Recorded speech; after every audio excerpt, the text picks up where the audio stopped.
ਪਿਆਰੇ ਵਿਦਿਆਰਥੀਓ, ਅੱਜ ਅਸੀਂ ਕਿਰਪਾਲ ਕਜ਼ਾਕ ਹੋਣਾ ਦੀ ਰਚਨਾ ਪੰਜਾਬ ਦੇ ਲੋਕ ਕਿੱਤੇ ਅਤੇ ਲੋਕ ਕਲਾਵਾਂ ਬਾਰੇ ਗੱਲ ਕਰਨੀ ਹੈ। ਕਿਰਪਾਲ ਕਜ਼ਾਕ ਜਿਨ੍ਹਾਂ ਦਾ ਲੇਖ ਤੁਹਾਡੀ ਲਾਜ਼ਮੀ ਪੰਜਾਬੀ ਵਿੱਚ ਸ਼ਾਮਲ ਹੈ, ਉਹਨਾਂ ਨੇ ਇਸ ਵਿੱਚ ਲੋਕ ਕਿੱਤੇ ਅਤੇ ਲੋਕ ਕਲਾਵਾਂ ਬਾਰੇ ਜਾਣਕਾਰੀ ਦਿੱਤੀ ਹੋਈ ਹੈ। ਲੋਕ ਕਿੱਤੇ ਕੀ ਹੁੰਦੇ ਹਨ? ਲੋਕ ਕਿੱਤੇ ਪ੍ਰਾਚੀਨ ਸਮਿਆਂ ਤੋਂ ਹੀ ਮਨੁੱਖੀ ਜੀਵਨ ਜਾਚ ਦਾ ਹਿੱਸਾ ਰਹੇ ਹਨ। ਲੋਕ ਕਿੱਤਿਆਂ ਦੀ ਮੁਹਾਰਤ ਕਾਰਨ ਹੀ ਸਮਾਜ ਦਾ ਵਿਕਾਸ ਸੰਭਵ ਹੋ ਸਕਿਆ ਹੈ, ਕਿਉਂਕਿ ਮਨੁੱਖ ਦੇ ਸਾਹਮਣੇ ਸਭ ਤੋਂ ਪਹਿਲਾਂ ਲੋੜ ਪੈਦਾ ਹੋਈ। ਸ਼ੁਰੂ ਵਿੱਚ ਮਨੁੱਖ ਨੇ ਉਸ ਲੋੜ ਨੂੰ ਸਾਂਝੇ ਰੂਪ ਵਿੱਚ ਇਕੱਠੇ ਰਲ ਕੇ ਪੂਰਾ ਕਰਨ ਦੇ ਯਤਨ ਕੀਤੇ।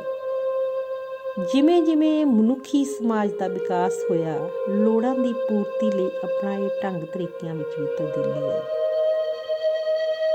ਸਮੇਂ-ਸਮੇਂ 'ਤੇ ਧਾਤਾਂ ਵੀ ਲੱਭਦੀਆਂ ਰਹੀਆਂ, ਔਜ਼ਾਰ ਵੀ ਵਿਕਸਿਤ ਹੁੰਦੇ ਰਹੇ ਅਤੇ ਜਦੋਂ ਮਨੁੱਖ ਜੰਗਲਾਂ ਅਤੇ ਝੌਂਪੜਿਆਂ ਨੂੰ ਛੱਡ ਕੇ ਪੱਕੇ ਘਰਾਂ ਅਤੇ ਪਿੰਡਾਂ ਜਾਂ ਨਗਰਾਂ ਦਾ ਨਿਰਮਾਣ ਕਰਨ ਵਿੱਚ ਲੱਗਾ, ਉਸ ਸਮੇਂ ਕੰਮਾਂ ਦੀ ਗਿਣਤੀ ਵਿੱਚ ਵਾਧਾ ਹੋਇਆ ਅਤੇ ਕੰਮਾਂ ਵਿੱਚ ਵੰਡ ਕਰਨ ਦੀ ਲੋੜ ਪਈ। ਇਸ ਤਰ੍ਹਾਂ ਵੱਖ-ਵੱਖ ਕੰਮਾਂ ਨੂੰ ਸੁਚੱਜੇ ਢੰਗ ਨਾਲ ਕਰਨ ਲਈ ਕਈ ਕਾਮਾ ਸ਼੍ਰੇਣੀਆਂ ਜਿਹੜੀਆਂ ਹੋਂਦ ਵਿੱਚ ਆਈਆਂ। ਜਦੋਂ ਕੋਈ ਕਾਮਾ ਸ਼੍ਰੇਣੀ ਕਿਸੇ ਕੰਮ ਨੂੰ ਲੰਬਾ ਸਮਾਂ ਲਗਾਤਾਰ ਕਰਦੀ ਹੈ ਤਾਂ ਉਸ ਸ਼੍ਰੇਣੀ ਨੂੰ ਉਸ ਕਿੱਤੇ ਦੇ ਨਾਂ ਨਾਲ ਜਾਣਿਆ ਜਾਣ ਲੱਗਾ। ਇਸ ਤਰ੍ਹਾਂ ਪੰਜਾਬ ਦੇ ਲੋਕ ਕਿੱਤਿਆਂ ਦੇ ਵੱਖ-ਵੱਖ ਨਾਂ ਪ੍ਰਚਲਿਤ ਹੋਏ। ਉਦਾਹਰਨ ਵਜੋਂ ਲੱਕੜੀ ਦਾ ਕੰਮ ਕਰਨ ਵਾਲੇ ਨੂੰ ਤਰਖਾਣ, ਲੋਹੇ ਦਾ ਕੰਮ ਕਰਨ ਵਾਲੇ ਨੂੰ ਲੁਹਾਰ, ਸੋਨੇ ਦਾ ਕੰਮ ਕਰਨ ਵਾਲੇ ਨੂੰ ਸੁਨਿਆਰ ਦੇ ਨਾਂ ਨਾਲ ਜਾਣਿਆ ਲੱਗਿਆ। ਇਸ ਤਰ੍ਹਾਂ ਕਈ ਕਿੱਤੇ ਜਿਹੜੇ ਸੀ ਇਸ ਹੋਂਦ ਵਿੱਚ ਆਏ। ਹੱਥ ਜਿਹੜੇ ਨੇ ਉਹਨਾਂ ਨੂੰ ਸੰਸਕ੍ਰਿਤ ਵਿੱਚ ਕਰ ਕਿਹਾ ਜਾਂਦਾ ਹੈ, ਜਿਵੇਂ ਕਾਰ ਸੇਵਾ ਭਾਵ ਹੱਥਾਂ ਨਾਲ ਕੀਤੀ ਸੇਵਾ। ਹੱਥ ਨਾਲ ਕੀਤੇ ਕੰਮਾਂ ਨੂੰ ਕਾਰ ਕਰਨੀ ਕਿਹਾ ਜਾਂਦਾ ਹੈ ਅਤੇ ਕਿੱਤਾ ਉਸ ਨੂੰ ਕਿਹਾ ਜਾਂਦਾ ਹੈ ਜਿਸ ਕੰਮ ਤੋਂ ਕਿਸੇ ਕਿਰਤ ਦਾ ਨਿਰਮਾਣ ਹੁੰਦਾ ਹੋਵੇ, ਜਿਵੇਂ ਤਰਖਾਣ, ਲੁਹਾਰ ਜਾਂ ਸੁਨਿਆਰ। ਇਹਨਾਂ ਦੁਆਰਾ ਬਣਾਈਆਂ ਕੁਝ ਚੀਜ਼ਾਂ। ਕੁਝ ਕਿੱਤੇ ਅਜਿਹੇ ਵੀ ਹਨ ਜੋ ਲੋਕਾਂ ਦਾ ਮਨੋਰੰਜਨ ਕਰਦੇ ਹਨ, ਜਿਵੇਂ ਬਾਜ਼ੀਗਰ ਅਤੇ ਮਰਾਸੀ। ਇਹ ਸ਼੍ਰੇਣੀਆਂ ਦੇ ਕਿੱਤੇ ਦੀ ਉਦਾਹਰਨ ਲਈ ਜਾ ਸਕਦੀ ਹੈ। ਅਜਿਹੇ ਕਿੱਤਿਆਂ ਵਿੱਚ ਕੋਈ ਚੀਜ਼ ਦਾ ਨਿਰਮਾਣ ਨਹੀਂ ਹੁੰਦਾ, ਸਿਰਫ ਮਹਿਸੂਸ ਕਰਨ ਵਾਲੀ ਇਹ ਕਿਰਤ ਹੈ। ਜਿਵੇਂ ਬਾਜ਼ੀਗਰ ਆਪਣੇ ਕਿੱਤੇ ਅਤੇ ਕਰਤੱਬਾਂ ਨਾਲ ਸਾਡੇ ਮਨ ਅਤੇ ਚੇਤਨਾ ਵਿੱਚ ਕਈ ਪ੍ਰਕਾਰ ਦੇ ਦ੍ਰਿਸ਼ ਸਿਰਜ ਦਿੰਦਾ ਹੈ। ਉਹ ਆਪਣੀ ਹਾਜ਼ਰ ਜਵਾਬੀ ਅਤੇ ਭਾਸ਼ਾਈ ਮੁਹਾਰਤ ਨਾਲ ਦਰਸ਼ਕਾਂ ਨੂੰ ਕੁਝ ਸਮੇਂ ਲਈ ਕਿਸੇ ਹੋਰ ਸੰਸਾਰ ਵਿੱਚ ਲੈ ਜਾਂਦਾ ਹੈ। ਇਸ ਤਰ੍ਹਾਂ ਇਹ ਕਿੱਤੇ ਵੀ ਇੱਕ ਤਰ੍ਹਾਂ ਆਪਣੇ ਹੁਨਰ ਨਾਲ ਇੱਕ ਤਰ੍ਹਾਂ ਦੀ ਕਿਰਤ ਦਾ ਹੀ ਨਿਰਮਾਣ ਕਰ ਰਹੇ ਹੁੰਦੇ ਹਨ। ਬਾਜ਼ੀਗਰਾਂ ਕੋਲ ਔਜ਼ਾਰਾਂ ਦੀ ਥਾਂ ਸਰੀਰ ਅਤੇ ਸਰੀਰ ਦੇ ਅੰਗ ਹੁੰਦੇ ਹਨ ਅਤੇ ਮਰਾਸੀਆਂ ਕੋਲ ਭਾਸ਼ਾਈ ਮੁਹਾਵਰੇ ਦੀ ਕਲਾ ਹੁੰਦੀ ਹੈ। ਲੋਕ ਕਿੱਤਾ ਪਿਤਾ ਪੁਰਖੀ ਕੰਮ ਨੂੰ ਕਿਹਾ ਜਾਂਦਾ ਹੈ, ਜਿਸ ਵਿੱਚ ਨਵੀਂ ਪੀੜ੍ਹੀ ਜਿਹੜੀ ਹੈ ਉਹ ਆਪਣੇ ਵੱਡੇ ਵਡੇਰਿਆਂ ਤੋਂ ਕੁਝ ਸਿੱਖਦੀ ਹੈ, ਫਿਰ ਆਪਣੇ ਤੋਂ ਅਗਲੀ ਆਉਣ ਵਾਲੀ ਪੀੜ੍ਹੀ ਨੂੰ ਸਿਖਾ ਕੇ ਉਹਦੇ ਹੱਥਾਂ ਵਿੱਚ ਸੌਂਪ ਦਿੰਦੀ ਹੈ। ਇੰਜ ਪੁਰਖੀਆਂ ਤੋਂ ਸਿੱਖਣ ਦਾ ਇਹ ਸਿਲਸਿਲਾ ਪੀੜ੍ਹੀ ਦਰ ਪੀੜ੍ਹੀ ਚੱਲਦਾ ਰਹਿੰਦਾ ਹੈ। ਇਸ ਲਈ ਲੋਕ ਕਿੱਤੇ ਵਿੱਚ ਉਸਤਾਦੀ ਸ਼ਾਗਿਰਦੀ ਦੀ ਪਰੰਪਰਾ ਵੀ ਹੁੰਦੀ ਹੈ। ਕੋਈ ਸਿਖਾਂਦਰੂ ਕਿਸੇ ਉਸਤਾਦ ਦੀ ਸ਼ਾਗਿਰਦੀ ਧਾਰਨ ਕਰਕੇ ਹੀ ਕਿੱਤਾ ਸਿੱਖ ਸਕਦਾ ਹੈ। ਲੋਕ ਕਿੱਤੇ ਵਿੱਚ ਉਸੇ ਨੂੰ ਉਸਤਾਦ ਮੰਨਿਆ ਜਾਂਦਾ ਹੈ ਜਿਹੜਾ ਕਿ ਆਪਣੇ ਕੰਮ ਵਿੱਚ ਨਿਪੁੰਨ ਅਤੇ ਕਾਰੀਗਰ ਹੋਵੇ। ਕਰ ਭਾਵ ਕਿੱਤਾ, ਗੁਰ ਭਾਵ ਗੁਰੂ। ਇਹਨਾਂ ਨੂੰ ਜੋੜ ਕੇ ਉਸ ਕਿੱਤੇ ਨੂੰ ਕਾਰੀਗਰੀ ਅਤੇ ਕਿੱਤਾ ਕਰਨ ਵਾਲੇ ਨੂੰ ਕਾਰੀਗਰ ਕਿਹਾ ਜਾਂਦਾ ਹੈ। ਜੇਕਰ ਕੋਈ ਕਾਰੀਗਰ ਆਪਣੀ ਕਾਰੀਗਰੀ ਵਿੱਚ ਕਾਫੀ ਮੁਹਾਰਤ ਹਾਸਲ ਕਰ ਲੈਂਦਾ ਹੈ ਤਾਂ ਉਸ ਦੁਆਰਾ ਜਿਹੜਾ ਕੀਤਾ ਕੰਮ ਹੈ ਉਸ ਵਿੱਚ ਕਲਾ ਅਤੇ ਸੋਹਜ ਪੈਦਾ ਹੋ ਜਾਵੇ ਤਾਂ ਅਜਿਹੀ ਕਾਰੀਗਰੀ ਸ਼ਿਲਪਕਾਰਾਂ ਦੀ ਸ਼੍ਰੇਣੀ ਵਿੱਚ ਗਿਣੀ ਜਾਂਦੀ ਹੈ।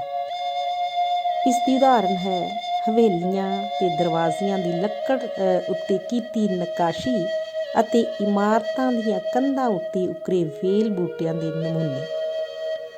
ਅਸੀਂ ਪੁਰਾਣੇ ਜਿਹੜੀਆਂ ਵੀ ਦੇਖਦੇ ਹਾਂ ਪੁਰਾਣੀ ਇਮਾਰਤਾਂ ਜਾਂ ਉਹਨਾਂ ਦੇ ਕੰਧਾਂ ਇਮਾਰਤਾਂ 'ਤੇ ਇਹ ਨਕਾਸ਼ੀ ਕੀਤੀ ਮਿਲ ਜਾਂਦੀ ਹੈ।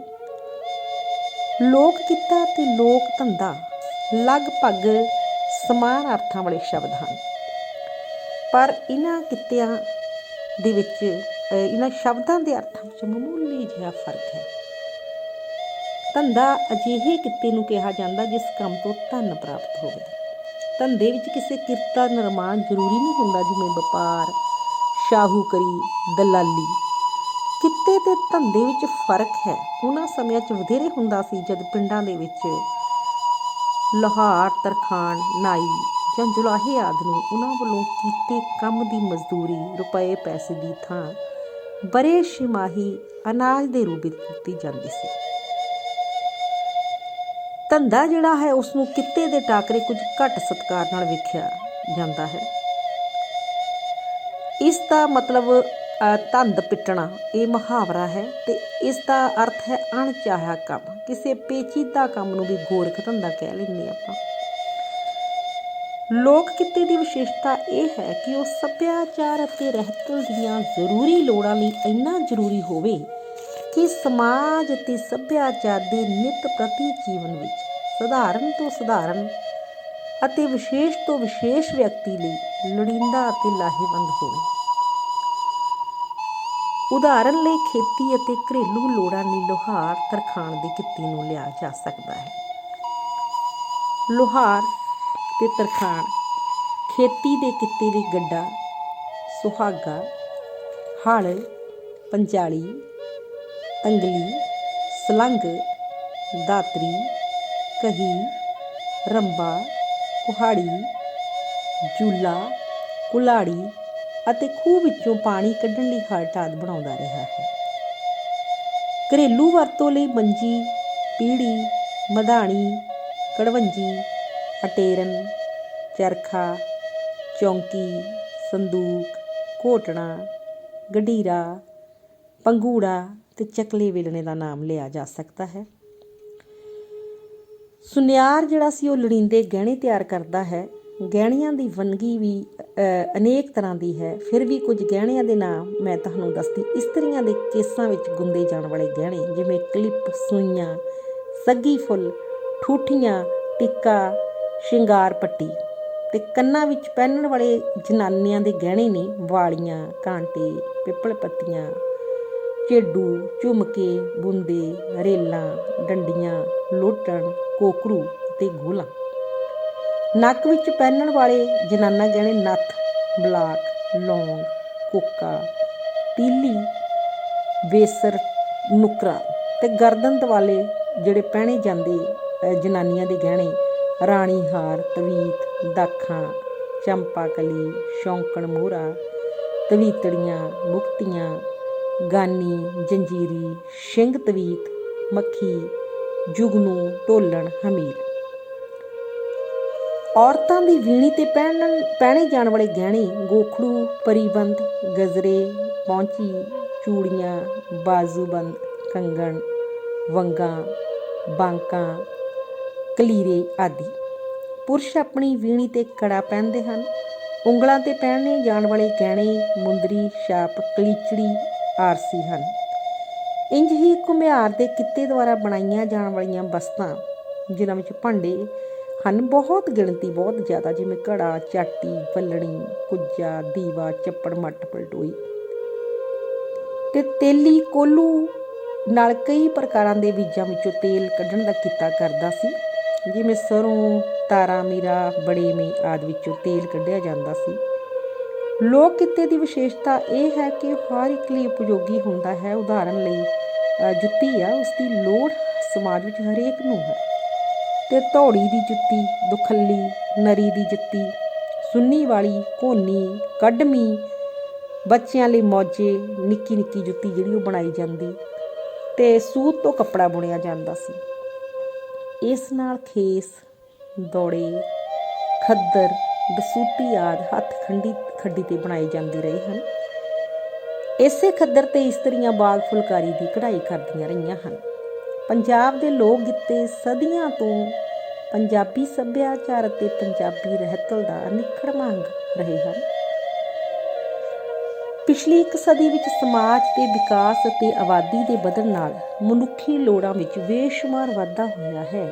ਇਹਨਾਂ ਵਧੀਆਂ ਹੋਈਆਂ ਲੋੜਾਂ ਨੂੰ ਪੂਰੀਆਂ ਕਰਨ ਲਈ ਜਦੋਂ ਹੱਥ ਨਾਲ ਕੀਤੇ ਜਾਣ ਵਾਲੇ ਕੰਮ ਵੱਧ ਰਹੀਆਂ ਲੋੜਾਂ ਨੂੰ ਪੂਰਾ ਕਰਨ ਤੋਂ ਸਮਰਥ ਹੋ ਗਏ ਤਾਂ ਜੋ ਕਿ ਮਨੁੱਖ ਨੇ ਵਿਗਿਆਨ ਦੀਆਂ ਨਵੀਆਂ ਕਾਢਾਂ ਨੂੰ ਜਨਮ ਦਿੱਤਾ ਅਤੇ ਜਿਹੜੀਆਂ ਵਧੀਆਂ ਲੋੜਾਂ ਸੀ ਉਸ ਦੇ ਕਾਰਨ ਮਸ਼ੀਨਾਂ ਦਾ ਸਹਾਰਾ ਲਿਆ ਜਾਣ ਲੱਗਾ।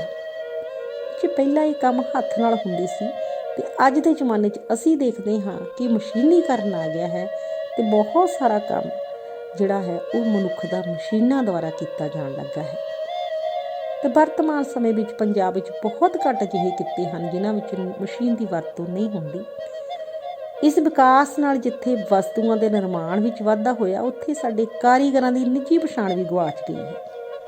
ਪੁਰਾਣੇ ਸਮਿਆਂ ਵਿੱਚ ਕਿਸੇ ਦੀ ਬਣਾਈ ਵਸਤੂ ਦੀ ਸੁੰਦਰਤਾ ਅਤੇ ਵਿਸ਼ੇਸ਼ਤਾ ਉਸ ਕਾਰੀਗਰ ਦੀ ਵਿਸ਼ੇਸ਼ ਮੁਹਾਰਤ ਅਤੇ ਕਾਰੀਗਰ ਨਾਲ ਜੋੜ ਕੇ ਵੇਖਿਆ ਜਾਂਦਾ ਸੀ ਕਾਰੀਗਰੀ ਨਾਲ। ਅਤੇ ਜਿਹੜੀ ਮਸ਼ੀਨ ਨਾਲ ਬਣਾਈ ਵਸਤੂ ਹੈ ਕਾਰੀਗਰ ਦੀ ਥਾਂ ਕੰਪਨੀਆਂ ਨੇ ਲੈ ਲਈ ਹੈ। ਪਰ ਸਮਾਜ ਦੇ ਵਿਕਾਸ ਲਈ ਪਿਛਲੇਰੇ ਕਦਮਾਂ ਤੋਂ ਅੱਗੇ ਕਦਮ ਪੁੱਟਣਾ ਜ਼ਰੂਰੀ ਹੁੰਦਾ ਹੈ। ਇੰਝ ਪੰਜਾਬ ਦੇ ਲੋਕ ਕਿੱਤੇ ਨਿਰੰਤਰ ਵਿਕਾਸ ਦੀ ਰਾਹ 'ਤੇ ਚੱਲ ਰਹੇ ਹਨ। ਅਤੇ ਹੁਣ ਆਪਾਂ ਗੱਲ ਕਰਦੇ ਹਾਂ ਲੋਕ ਕਲਾਵਾਂ ਦੀ। ਲੋਕ ਕਲਾ ਦਾ ਜਨਮ ਮਨੁੱਖ ਦੁਆਰਾ ਕੀਤੇ ਜਾਣ ਵਾਲੇ ਕੰਮਾਂ ਦੇ ਸੁਹਜ, ਸਾਦਗੀ ਅਤੇ ਕਲਾਤਮਕ ਗੁਣਾਂ ਵਿੱਚੋਂ ਹੋਇਆ। ਲੋਕ ਕਲਾ ਆਦਿ ਮਾਨਵ ਤੋਂ ਹੀ ਮਨੁੱਖ ਦੀ ਮਾਨਸਿਕ ਤ੍ਰਿਪਤੀ ਦਾ ਸਾਧਨ ਰਹੀ ਹੈ। ਇਸ ਤਰ੍ਹਾਂ ਲੋਕ ਕਲਾ ਬੜੀ ਪ੍ਰਾਚੀਨ ਪਰੰਪਰਾ ਹੈ। ਉਦਾਹਰਨ ਲਈ ਅਸੀਂ ਪ੍ਰਾਚੀਨ ਸਿੰਧ ਘਾਟੀ ਦੀ ਖੁਦਾਈ ਦੇ ਵਿੱਚੋਂ ਜਿਹੜੀਆਂ ਮੂਰਤੀਆਂ ਨੇ, ਜਿਹੜੇ ਗਹਿਣੇ ਹਨ, ਜਿਹੜੀਆਂ ਠੀਕਰੀਆਂ ਅਤੇ ਮੋਹਰਾਂ 'ਤੇ ਉਕਰੇ ਚਿੱਤਰ, ਮਿੱਟੀ ਦੇ ਭਾਂਡਿਆਂ ਦੇ ਉੱਤੇ ਚਿੱਤਰਕਾਰੀ ਦੇ ਨਮੂਨੇ ਹਨ ਅਤੇ ਨਾਚੀ ਦੀ ਮੁਦਰਾ ਵਿੱਚ ਮਿਲੀ ਮੂਰਤੀ ਹੈ, ਉਹ ਕੀ ਪੇਸ਼ ਕਰਦੇ ਹਨ? ਉਹ ਪੰਜਾਬ ਦੀ ਪ੍ਰਾਚੀਨ ਲੋਕ ਕਲਾ ਨੂੰ ਪ੍ਰਗਟ ਕਰਦੇ ਹਨ। ਉੱਥੇ ਸਾਨੂੰ ਪੰਜਾਬ ਦੀ ਲੋਕ ਕਲਾ ਨੂੰ ਕਲਾਤਮਕ ਵਿਰਸੇ ਨਾਲ ਵੀ ਜੋੜਦੇ ਹਨ।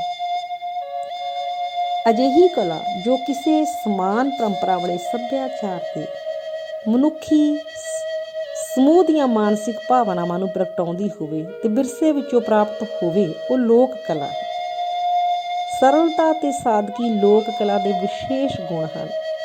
ਪੰਜਾਬ ਦੀ ਲੋਕ ਕਲਾ ਭਾਵੇਂ ਨਿਰੰਤਰ ਪਰਿਵਰਤਨਸ਼ੀਲ ਰਹੀ ਹੈ ਪਰ ਫਿਰ ਵੀ ਇਹ ਸਦਾ ਸੰਵੇਦਨਸ਼ੀਲ, ਸਾਦੀ ਅਤੇ ਮਾਨਵੀ ਮੁੱਲਾਂ ਵਾਲੀ ਰਹੀ ਹੈ। ਲੋਕ ਕਲਾ ਅਤੇ ਸ਼ਾਸਤਰੀ ਕਲਾ ਵਿੱਚ ਕੁਝ ਅੰਤਰ ਹਨ। ਜਿਵੇਂ ਜਿਵੇਂ ਲੋਕ ਕਲਾ ਵਿੱਚ ਨਿਖਾਰ ਆਉਂਦਾ ਰਿਹਾ ਤਿਵੇਂ ਤਿਵੇਂ ਕਲਾ ਦੇ ਨਿਯਮ ਬਣਦੇ ਗਏ। ਜਿਸ ਕਲਾ ਦਾ ਲਿਖਤੀ ਸ਼ਾਸਤਰ ਬਣ ਗਿਆ ਉਹ ਲੋਕ ਕਲਾ ਸ਼ਾਸਤਰੀ ਕਲਾ ਦੇ ਘੇਰੇ ਵਿੱਚ ਚਲੀ ਗਈ। ਇਹ ਕਲਾ ਭਾਵੇਂ ਨਾਚ ਹੋਣ ਜਾਂ ਚਿੱਤਰਕਾਰੀ ਹੋਵੇ, ਇੱਥੇ ਗੱਲ ਸਪਸ਼ਟ ਕਰ ਦੇਣੀ ਬਣਦੀ ਹੈ ਕਿ ਸ਼ਾਸਤਰੀ ਕਲਾ ਜਿੱਥੇ ਵਜਵੇਂ ਨਿਯਮਾਂ ਵਾਲੀ ਹੁੰਦੀ, ਉੱਥੇ ਲੋਕ ਕਲਾ ਦਾ ਨਿਯਮ ਲਚਕੀਲੇ ਢੰਗ ਹੁੰਦੇ ਹਨ। ਫਿਰ ਵੀ ਲੋਕ ਕਲਾ ਅਤੇ ਸ਼ਾਸਤਰੀ ਕਲਾ ਵਿੱਚ ਸੁਹਜ ਦੀ ਤੰਗ ਅਤੇ ਮਨੋਰੰਜਨ ਜਿਹੇ ਗੁਣ ਸਾਂਝੇ ਹਨ। ਪੰਜਾਬ ਦੀਆਂ ਬਹੁਤੀਆਂ ਲੋਕ ਕਲਾਵਾਂ ਦੀਆਂ ਸਿਰਜਕ ਇਸਤਰੀਆਂ ਰਹੀਆਂ ਹਨ ਕਿਉਂਕਿ ਇਸਤਰੀ ਦਾ ਮਨ ਬੜਾ ਕੋਮਲ ਹੁੰਦਾ ਹੈ। ਸ਼ਾਇਦ ਇਸੇ ਲਈ ਪੰਜਾਬ ਦੀ ਲੋਕ ਕਲਾ ਮੰਗਲ ਕਾਮਨਾ ਦੀ ਭਾਵਨਾ ਵਾਲੀ ਦਿਸ ਆਉਂਦੀ ਹੈ। ਇਸ ਵਿੱਚ ਲੋਕਾਂ ਦੇ ਜੀਵਨ ਦੇ ਸੁਖਾਂਤਕ ਪਹਿਲੂ ਵੀ ਪੇਸ਼ ਹੋਏ ਹਨ। ਲੋਕ ਕਲਾ ਪ੍ਰੇਮ ਭਾਵਨਾ ਵਾਲੀ ਅਤੇ ਅਡੰਬਰਾ ਤੋਂ ਮੁਕਤ ਹੁੰਦੀ ਹੈ। ਲੋਕ ਕਲਾ ਦੀ ਇੱਕ ਖੂਬੀ ਇਹ ਵੀ ਹੈ ਕਿ ਇਹ ਲੋੜੀਂਦੀ ਸਮੱਗਰੀ ਆਪਣੇ ਨੇੜੇ ਦੇ ਚੁਗਿਰਦੇ ਵਿੱਚ ਵੀ ਪ੍ਰਾਪਤ ਹੋ ਜਾਂਦੀ ਹੈ।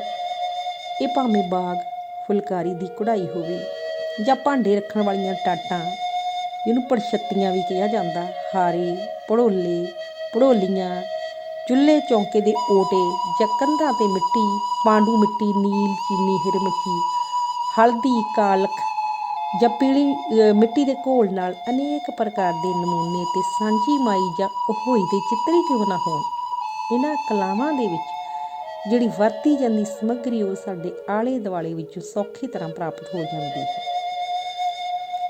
ਪੰਜਾਬ ਦੀ ਲੋਕ ਕਲਾ ਕਈ ਪ੍ਰਕਾਰ ਦੀ ਹੈ। ਜਿਵੇਂ ਪਾਣੀ ਵਿੱਚ ਗੁੰਨੀ ਹੋਈ ਮਿੱਟੀ ਵਿੱਚ ਬਰੀਕ ਤੂੜੀ ਰਲਾ ਕੇ ਓਟੀਆਂ, ਕੰਧਾਂ, ਭੜੋਲੀਆਂ ਜਾਂ ਹਾਰੀਆਂ 'ਤੇ ਬਣਾਏ ਉੱਭਰਵੇਂ ਚਿੱਤਰ। ਇਹ ਚਿੱਤਰ ਦੇਖਣ ਨੂੰ ਭਾਵੇਂ ਸਾਦੇ ਅਤੇ ਬੇਡੋਲ ਲੱਗਦੇ ਹਨ, ਪਰ ਕਿਉਂਕਿ ਲੋਕ ਕਲਾ ਇੱਕ ਪੀੜ੍ਹੀ ਤੋਂ ਦੂਜੀ ਪੀੜ੍ਹੀ ਤੱਕ ਪਹੁੰਚਦੀ ਹੈ ਅਤੇ ਉਹ ਬਿਨਾਂ ਉਚੇਚ ਉਸ ਨੂੰ ਸਿੱਖਦੀ ਹੈ ਅਗਲੀ ਪੀੜ੍ਹੀ, ਇਸ ਲਈ ਚਿੱਤਰ ਜਿਹੜੇ ਅਚੇਤ ਮਨ ਦੀ ਸਿਰਜਣਾ ਹੁੰਦੇ ਹਨ। ਪੰਜਾਬ ਦੀ ਲੋਕ ਕਲਾ ਵਿੱਚ ਬਾਗ ਅਤੇ ਫੁਲਕਾਰੀ ਦੀ ਕਢਾਈ ਦੀ ਤਾਂ ਬਹੁਤ ਮਹੱਤਵਪੂਰਨ ਥਾਂ ਹੈ। ਬਾਗ ਦੀ ਕਢਾਈ ਲੋਕ ਕਲਾ ਦੀ ਵਿਸ਼ੇਸ਼ ਕਿਸਮ ਮੰਨੀ ਗਈ ਹੈ। ਰੰਗਾਈ ਕੀਤੇ ਖੱਦਰ ਦੇ ਕੱਪੜੇ ਉੱਤੇ ਚੌਰਸ, ਤਿਕੋਣੇ, 6 ਕਲੀਏ, 8 ਕਲੀਏ ਜਾਂ ਚੌਪੜ ਦੇ ਖਾਨਿਆਂ ਵਾਲੇ ਨਮੂਨਿਆਂ ਨੂੰ ਇਸ ਤਰ੍ਹਾਂ ਵਿਉਂਤ ਕੇ ਰੰਗ ਬਿਰੰਗੇ ਧਾਗਿਆਂ ਨਾਲ ਕਢਾਈ ਕੀਤੀ ਜਾਂਦੀ ਹੈ ਕਿ ਕੱਪੜੇ ਦੀ ਕਢਾਈ ਤੋਂ ਬਿਨਾਂ ਕੋਈ ਖਾਲੀ ਥਾਂ ਦਿਸਦੀ ਨਹੀਂ। ਕਢਾਈ ਲਈ ਗੂੜ੍ਹੇ ਰੰਗ ਦਾ ਰੇਸ਼ਮੀ ਧਾਗਾ ਵਰਤਿਆ ਜਾਂਦਾ ਹੈ। ਬਾਗ ਦੀ ਕਢਾਈ ਮੁਕੰਮਲ ਕਰਨ ਸਮੇਂ ਇੱਕ ਨੁੱਕ 'ਤੇ ਥੋੜ੍ਹੀ ਜਿਹੀ ਖਾਲੀ ਥਾਂ ਛੱਡ ਕੇ ਕਾਲੇ ਰੰਗ ਦੇ ਧਾਗੇ ਨਾਲ ਇੱਕ ਨਿੱਕੀ ਬੂਟੀ ਕੱਢ ਦਿੱਤੀ ਜਾਂਦੀ ਹੈ ਤਾਂ ਕਿ ਕਢਾਈ ਦੇ ਨਮੂਨਿਆਂ ਨੂੰ ਕਿਸੇ ਚੀਜ਼ ਦੀ ਨਜ਼ਰ ਨਾ ਲੱਗੇ। ਫੁਲਕਾਰੀ ਦੀ ਕਢਾਈ ਰੰਗਾਈ ਕੀਤੇ ਖੱਦਰ ਦੇ ਕੱਪੜਿਆਂ 'ਤੇ ਬੂਟਿਆਂ ਦੇ ਨਮੂਨੇ ਵਜੋਂ ਅਤੇ ਕੱਪੜੇ ਦੇ ਪੁੱਠੇ ਪਾਸਿਓਂ ਧਾਗੇ ਗਿਣ ਕੇ ਕੀਤੀ ਜਾਂਦੀ ਹੈ। ਫੁਲਕਾਰੀ ਦਾ ਇਹ ਹੁਨਰ ਲੋਕ ਕਲਾ ਦੀ ਸਿਖਰ ਮੰਨਿਆ ਜਾਂਦਾ ਹੈ। ਫੁਲਕਾਰੀ ਦੇ ਕਈ ਨਮੂਨੇ ਪ੍ਰਚਲਿਤ ਹਨ, ਜਿਨ੍ਹਾਂ ਵਿੱਚ ਚੋਪ, ਸੁੱਭਰ, ਤਿਲਪੱਤਰਾ ਅਤੇ ਨੀਲਕ ਆਦਿ ਪ੍ਰਸਿੱਧ ਹਨ। ਚੋਪ ਅਤੇ ਸੁੱਭਰ ਜਿਹੜੀਆਂ ਨੇ ਉਹ ਵਿਆਹ ਦੀਆਂ ਫੁਲਕਾਰੀਆਂ ਹਨ। ਇਹ ਦੋਵੇਂ ਕਿਸਮ ਦੀਆਂ ਫੁਲਕਾਰੀਆਂ ਨਾਨਕੇ ਲੜਕੀ ਵੱਲੋਂ ਨਾਨਕੀ ਸ਼ੱਕ ਦੇ ਰੂਪ ਵਿੱਚ ਲੈ ਕੇ ਆਉਂਦੇ ਹਨ। ਚੋਪ ਸਧਾਰਨ ਫੁਲਕਾਰੀ ਨਾਲੋਂ ਕੁਝ ਵੱਡੀ ਹੁੰਦੀ ਹੈ ਅਤੇ ਇਸ ਦੀ ਕਢਾਈ ਖਾਸ ਗੁੰਝਲਦਾਰ ਤੋਪੇ ਨਾਲ ਕੀਤੀ ਜਾਂਦੀ ਹੈ। ਸੁੱਭਰ ਗੂੜ੍ਹੇ ਲਾਲ ਰੰਗ ਦਾ ਕਢਾਈ ਕੀਤਾ ਖੱਦਰ ਹੁੰਦਾ ਹੈ, ਜਿਸ ਦੀਆਂ ਚਾਰੇ ਨੁੱਕਰਾਂ 'ਤੇ ਕਢਾਈ ਕੀਤੀ ਜਾਂਦੀ ਹੈ ਅਤੇ ਵਿਚਕਾਰ 5-7 ਬੂਟੀਆਂ ਕੱਢੀਆਂ ਜਾਂਦੀਆਂ ਹਨ। ਸੁੱਭਰ ਵਿਆਹ ਵਿੱਚ ਫੇਰਿਆਂ ਸਮੇਂ ਲਾੜੀ ਜਿਹੜੀ ਆਪਣੇ ਸਿਰ ਉੱਤੇ ਲੈਂਦੀ ਹੈ। ਤਿਲਪੱਤਰਾ ਸਧਾਰਨ ਕਿਸਮ ਦੀ ਫੁਲਕਾਰੀ ਹੈ ਕਿਉਂਕਿ ਇਸ ਦੀ ਕਢਾਈ ਸਧਾਰਨ ਅਤੇ ਬਿਰਲੇ ਨਮੂਨਿਆਂ ਵਾਲੀ ਹੁੰਦੀ ਹੈ। ਨੀਲਕ ਜਿਹੜੀ ਵੰਨਗੀ ਦੀ ਫੁਲਕਾਰੀ ਉਹ ਨੀਲੇ ਰੰਗ ਦੇ ਖੱਦਰ 'ਤੇ ਪੀਲੇ ਜਾਂ ਲਾਲ ਰੰਗ ਦੇ ਧਾਗੇ ਨਾਲ ਕੀਤੀ ਕਢਾਈ ਨੂੰ ਕਹਿੰਦੇ ਹਨ। ਨੀਲੇ ਰੰਗ ਦੀ ਭਾਅ ਮਾਰਨ ਕਰਕੇ ਇਸ ਨੂੰ ਨੀਲਕ ਕਿਹਾ ਜਾਂਦਾ ਹੈ। ਸ਼ਮਾਸ਼ ਫੁਲਕਾਰੀ ਦੀ ਕਢਾਈ ਸ਼ੀਸ਼ੇ ਦੇ ਟੁਕੜੇ ਲਾ ਕੇ ਕੀਤੀ ਜਾਂਦੀ ਹੈ। ਫੁਲਕਾਰੀ ਦੀ ਕਢਾਈ ਵਿੱਚ ਘੁੰਗਟ ਬਾਗ ਦਾ ਵਿਸ਼ੇਸ਼ ਸਥਾਨ ਹੈ। ਘੁੰਗਟ ਬਾਗ ਦੀ ਕਢਾਈ ਜਿਹੜੀ ਹੈ ਉਹ ਤਿਕੋਣੇ ਨਮੂਨੇ ਵਿੱਚ ਸਿਰ ਅਤੇ ਮੱਥੇ ਉੱਪਰ ਆਉਣ ਵਾਲੇ ਹਿੱਸੇ 'ਤੇ ਕੀਤੀ ਜਾਂਦੀ ਹੈ। ਫੁਲਕਾਰੀ ਕਢਾਈ ਦੀਆਂ ਸਾਰੀਆਂ ਵੰਨਗੀਆਂ ਹੀ ਖੱਦਰ ਦੇ ਕੱਪੜੇ ਨਾਲ ਸੰਬੰਧ ਰੱਖਦੀਆਂ ਹਨ। ਸਧਾਰਨ ਖੱਦਰ ਤੋਂ ਬਿਨਾਂ ਲਾਲ ਰੰਗ ਦਾ ਮੁਲਾਇਮ ਖੱਦਰ ਵੀ ਇਸਤੇਮਾਲ ਕੀਤਾ ਜਾਂਦਾ, ਜਿਸ ਨੂੰ ਹਲਵਾਨ ਕਿਹਾ ਜਾਂਦਾ ਹੈ। ਕਢਾਈ ਲਈ ਰੰਗਦਾਰ ਰੇਸ਼ਮੀ ਧਾਗੇ ਦੀ ਵਰਤੋਂ ਕੀਤੀ ਜਾਂਦੀ ਹੈ ਅਤੇ ਅਜੋਕੇ ਸਮੇਂ ਵਿੱਚ ਫੁਲਕਾਰੀ ਕਢਾਈ ਦੇ ਕੱਪੜੇ ਦੀ ਵੰਨਗੀ 'ਚ ਕਾਫੀ ਤਬਦੀਲੀ ਆ ਗਈ ਹੈ। ਬਾਗ ਫੁਲਕਾਰੀ ਲੋਕ ਕਲਾ ਤੋਂ ਇਲਾਵਾ ਪੰਜਾਬ ਦੀਆਂ ਲੋਕ ਕਲਾਵਾਂ ਵਿੱਚ ਕਈ ਹੋਰ ਵੰਨਗੀਆਂ ਹਨ, ਜਿਸ ਵਿੱਚ ਦਰੀਆਂ, ਨਾਲਿਆਂ, ਨਮਾਰ ਅਤੇ ਖੇਸੀਆਂ ਦੀ ਗਿਣਤੀ ਗਿਣੀਆਂ ਜਾ ਸਕਦੀਆਂ ਹਨ। ਦਰੀਆਂ ਅਤੇ ਨਵਾਰ ਇਸਤਰੀਆਂ ਅੱਡੇ ਬਣਾ ਕੇ ਬੁਣਦੀਆਂ ਸਨ ਅਤੇ ਖੇਸੀਆਂ ਖੱਡੀ 'ਤੇ ਬੁਣੀਆਂ ਜਾਂਦੀਆਂ ਰਹੀਆਂ ਹਨ। ਨਾਲੇ ਛੋਟੇ ਅੱਡੇ 'ਤੇ ਕਾਨੀਆਂ ਨਾਲ ਬੁਣੇ ਜਾਂਦੇ ਹਨ। ਨਾਲੇ ਜਿਹੜੇ ਹਨ, ਨਾਲਿਆਂ ਦੀ ਬੁਣਤੀ ਅਤੇ ਦਰੀਆਂ ਦੀ ਬੁਣਤੀ ਵਿੱਚ ਪਏ ਅਨੇਕ ਤਰ੍ਹਾਂ ਦੇ ਰੰਗਦਾਰ ਨਮੂਨੇ ਇਹ ਸਾਡੇ ਪੰਜਾਬ ਦੀ ਲੋਕ ਕਲਾ ਦਾ ਅਮੀਰ ਖਜ਼ਾਨਾ ਹਨ। ਅਜੋਕੇ ਸਮੇਂ ਵਿੱਚ ਵਧੀਆਂ ਹੋਈਆਂ ਲੋੜਾਂ ਨੂੰ ਮੁੱਖ ਰੱਖਦੇ ਹੋਏ ਕੰਮ ਮਸ਼ੀਨਾਂ ਰਾਹੀਂ ਹੋਣ ਲੱਗੇ ਹਨ। ਪੰਜਾਬ ਦੀਆਂ ਲੋਕ ਕਲਾਵਾਂ ਵਿੱਚ ਪੱਖੀਆਂ ਦੀ ਨਮੂਨੇਦਾਰ ਬੁਣਤੀ, ਝੋਲੀਆਂ ਜਾਂ ਰੁਮਾਲਾਂ ਆਦਿ ਕੀਤੀ ਕਢਾਈ ਵੀ ਵਰਣਨਯੋਗ ਹੈ। ਗਾਚਣੀ ਜਾਂ ਮੁਲਤਾਨੀ ਮਿੱਟੀ ਵਿੱਚ ਕਾਗਜ਼ ਜਾਂ ਗੱਤਾ ਰਲਾ ਕੇ ਬਣਾਏ ਬੋਈਏ, ਗੋਟੇ ਇਹ ਵੀ ਪੰਜਾਬ ਦੀ ਲੋਕ ਕਲਾ ਦਾ ਇੱਕ ਮਹੱਤਵਪੂਰਨ ਹਿੱਸਾ ਹਨ। ਪੰਜਾਬ ਵਿੱਚ ਲੋਕ ਕਲਾਵਾਂ ਵਿੱਚ ਸਾਂਝੀ ਅਤੇ ਹੋਈ ਦੀਆਂ ਮੂਰਤੀਆਂ ਬਣਾਉਣ ਦੀ ਵਿਸ਼ੇਸ਼ ਮਹੱਤਤਾ ਹੈ। ਨਵਰਾਤਰਿਆਂ ਦੇ ਆਉਣ ਤੋਂ ਕੁਝ ਦਿਨ ਪਹਿਲਾਂ ਗਿੱਲੀ ਮਿੱਟੀ ਦੀਆਂ ਟਿੱਕੀਆਂ ਰੰਗ ਕੇ ਕੁੜੀਆਂ ਰੱਖ ਲੈਂਦੀਆਂ ਹਨ ਅਤੇ ਪਹਿਲੇ ਨਰਾਤੇ ਵਾਲੇ ਦਿਨ ਟਿੱਕੀਆਂ ਨੂੰ ਕੰਧ ਉੱਪਰ ਗੋਹੇ ਨਾਲ ਕੋਈ ਸਾਂਝੀ ਮਾਈ, ਕੋਈ ਬਰੋਟੇ ਦੀ ਮੂਰਤੀ ਬਣਾ ਕੇ ਮਿੱਟੀ ਦੀਆਂ ਟਿੱਕੀਆਂ ਨੂੰ ਉਜਾੜ ਦਿੰਦੀਆਂ ਹਨ। ਫਿਰ ਕੁੜੀਆਂ ਆਥਣ ਵੇਲੇ ਸਾਂਝੀ ਦੇਵੀ ਅੱਗੇ ਹਰ ਰੋਜ਼ ਦੀਵੇ ਜਗਾ ਕੇ ਗੀਤ ਗਾਉਂਦੀਆਂ, ਮੱਥਾ ਟੇਕਦੀਆਂ ਹਨ। 10ਵੇਂ ਦੁਸਹਿਰੇ ਵਾਲੇ ਦਿਨ ਕੰਧ 'ਤੇ ਬਣਾਈ ਮੂਰਤੀ ਉਤਾਰ ਕੇ ਖੇਤਰੀ ਪਾਣੀ ਵਿੱਚ ਰੋੜ ਦਿੰਦੀਆਂ ਹਨ। ਇਵੇਂ ਹੀ ਇਸਤਰੀਆਂ ਜਿਵੇਂ ਸ਼ਤੀਰਾਂ ਅਤੇ ਕੜੀਆਂ ਥੱਲੇ ਕੰਧਾਂ ਉੱਤੇ ਨੀਲ, ਸ਼ਿੰਗਰਫ, ਪੀਲੀ ਮਿੱਟੀ, ਕਾਲਖ ਜਾਂ ਹੀਰੂ ਮਿੱਟੀ ਦੀਆਂ ਕਈ ਪ੍ਰਕਾਰ ਦੇ ਨਮੂਨੇ ਬਣਾਉਂਦੀਆਂ ਹਨ ਅਤੇ ਉੱਥੇ ਕੱਤਕ ਮਹੀਨੇ ਵਿੱਚ ਅਹੋਈ ਦੀ ਮੂਰਤੀ ਵੀ ਕੰਧ ਉੱਪਰ ਉਲੀਕਦੀਆਂ ਹਨ। ਇਸ ਮੂਰਤੀ ਨੂੰ ਵੀ ਕਈ ਪ੍ਰਕਾਰ ਦੇ ਚਿੱਤਰਾਂ ਨਾਲ ਸਜਾਇਆ ਜਾਂਦਾ ਹੈ। ਇੰਝ ਪੰਜਾਬ ਦੀਆਂ ਲੋਕ ਕਲਾਵਾਂ ਦੇ ਅਨੇਕਾਂ ਰੂਪ ਹਨ, ਜਿਨ੍ਹਾਂ ਵਿੱਚ ਨਵੀਂ ਪੀੜ੍ਹੀ ਆਪਣੀ ਪਹਿਲੀ ਪੀੜ੍ਹੀ ਤੋਂ ਸਿੱਖ ਕੇ ਜੀਵਨ ਸਿੱਖਦੀ ਹੈ। ਪੰਜਾਬ ਦੀਆਂ ਲੋਕ ਕਲਾਵਾਂ ਦੀ ਸਭ ਤੋਂ ਵੱਡੀ ਵਿਸ਼ੇਸ਼ਤਾ ਇਹ ਹੈ ਕਿ ਇਸ ਵਿੱਚ ਵਰਤੋਂ ਆਉਣ ਵਾਲੀ ਸਮੱਗਰੀ ਸਾਡੇ ਚੁਗਿਰਦੇ 'ਚੋਂ ਪ੍ਰਾਪਤ ਹੋ ਜਾਂਦੀ ਹੈ। ਭਾਵੇਂ ਉਹ ਛਿੱਕੂ, ਕੱਤਣੀ ਆਦਿ ਦੇ ਖਜੂਰ ਦੇ ਪੱਤਰ ਹੋਣ, ਦੱਬ ਹੋਵੇ ਜਾਂ ਪਾਂਡੂ ਮਿੱਟੀ ਜਾਂ ਨੀਲ, ਜੋ ਵੀ ਹੈ ਇਹ ਸੌਖਿਆਂ ਹੀ ਇਸ ਚੁਗਿਰਦੇ 'ਚੋਂ ਮਿਲ ਜਾਂਦਾ ਹੈ। ਇਹ ਸਧਾਰਨ ਵਸਤਾਂ ਜਦੋਂ ਕਿਸੇ ਲੋਕ ਕਲਾ ਦੀ ਵੰਨਗੀ 'ਚ ਢਲ ਜਾਂਦੀਆਂ ਹਨ ਤਾਂ ਇੱਕ ਲਾਜਵਾਬ ਪੇਸ਼ਕਾਰੀ ਬਣ ਜਾਂਦੀ ਹੈ ਅਤੇ ਪੰਜਾਬ ਦੀ ਲੋਕ ਕਲਾ ਦੇ ਗੌਰਵ ਦਾ ਪਤਾ ਲੱਗਦਾ ਹੈ। ਸੋ ਬੱਚਿਓ, ਅੱਜ ਮੈਂ ਤੁਹਾਨੂੰ ਦੱਸਿਆ ਕਿਰਪਾਲ ਸਿੰਘ ਕਜ਼ਾਕ ਹੋਰਾਂ ਦਾ ਲਿਖਿਆ ਹੋਇਆ ਲੇਖ ਪੰਜਾਬ ਦੇ ਲੋਕ ਕਿੱਤੇ ਅਤੇ ਲੋਕ ਕਲਾਵਾਂ ਬਾਰੇ ਮੈਂ ਤੁਹਾਨੂੰ ਦੱਸਿਆ ਹੈ ਅਤੇ ਮੈਂ ਆਸ ਉਮੀਦ ਰੱਖਦੀ ਹਾਂ ਕਿ ਤੁਸੀਂ ਇਸ ਵਿਹਲੇ ਸਮੇਂ ਦਾ ਖੂਬ ਚੰਗਾ ਇਸਤੇਮਾਲ ਕਰੋਗੇ, ਬਹੁਤ ਕੁਝ ਸਿੱਖੋਗੇ ਅਤੇ ਇਸ ਤੋਂ